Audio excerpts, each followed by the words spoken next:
since we had a Facebook Live. Miss O'Connor is here. Um, Hello.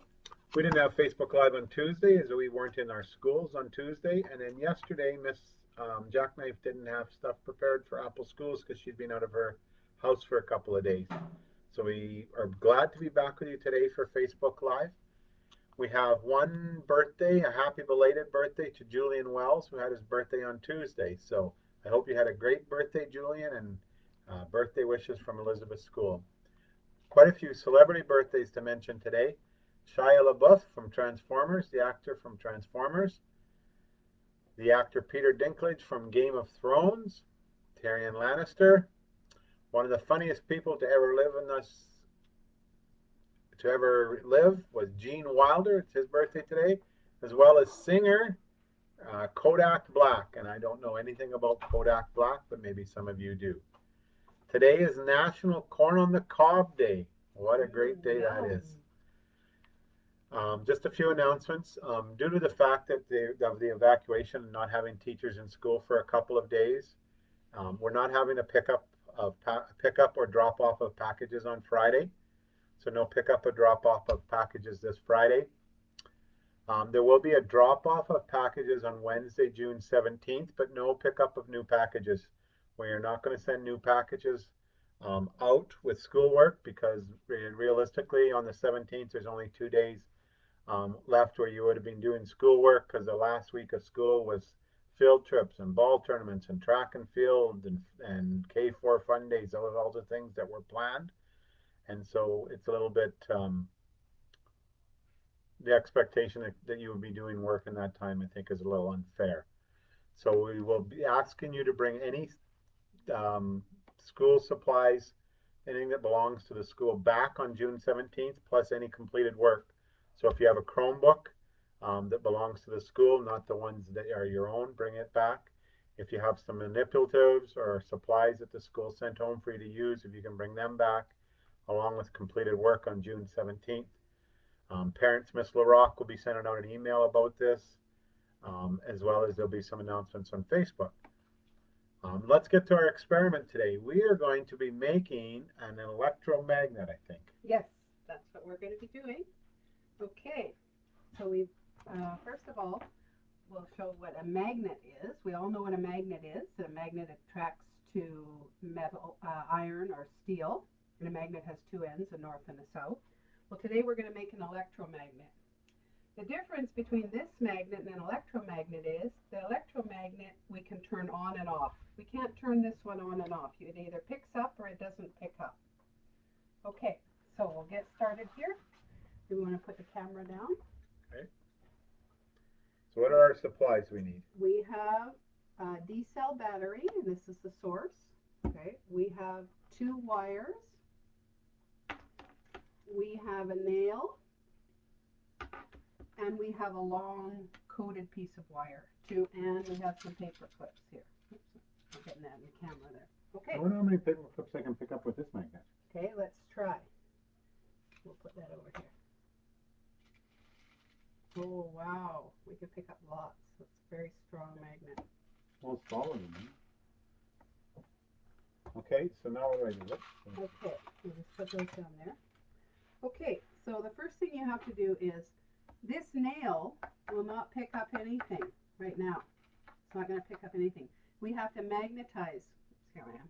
We have to magnetize this nail. So to magnetize it, we have to put an electric current in the metal. So we do that by you wrapping that around the nail. So you're wrapping your long piece of wire. Right from, does it matter how close to the end I am? You want to leave about... Of the nail too? Close to the end of the nail? No, it doesn't matter. But you want to leave about 2 inches. I guess I should be using centimeters, but I'm old school. 4 centimeters. 4 centimeters. 2.5. Okay, so you just keep going all the way down, and you wrap it nice and tight. So what you're going to do by putting this is the electricity is going to go through that wire, and it's going to magnetize the nail. And so the nail is now going to become a magnet. And the difference in a magnet and a piece of steel is in a magnet, all the ions are all lined up like little soldiers facing the same direction. In just the regular nail, the ions are all over, like kids on the playground. Okay. Okay, so now we'll just put some tape on here to hold it. Just to hold that where you've wrapped it, because it'll unravel a bit. Okay. There, just squish that on there. Okay. All right, now we'll put the circuit together. We just lay that down. Yep. We're going to build the circuit. So you want to put the battery into the battery holder. Kind of put in the camera here. No, this is there. Okay. Okay. So the battery is in the, and you want to hook the wires up, one up to the negative end and one up to the positive.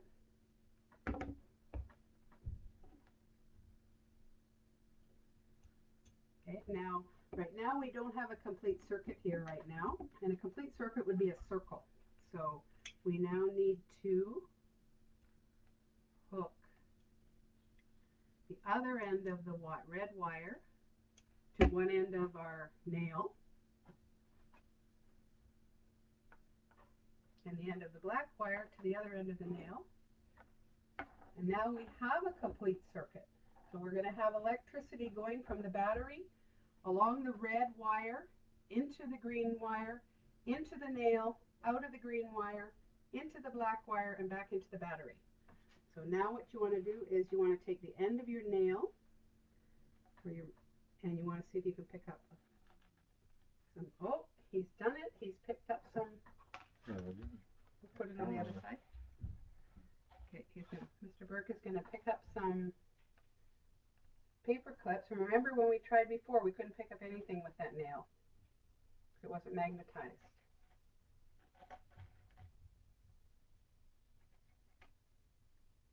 See? So you now have your nail has turned into a magnet, and this is an electromagnet. And so if I disconnect my power, so you disconnect your red end, then all of these should fall off, right? They should, yeah. They'll be magnetized for a little bit, but they should eventually fall off. And this is the same kind of magnet if you would go to a junkyard and they would pick up a car with.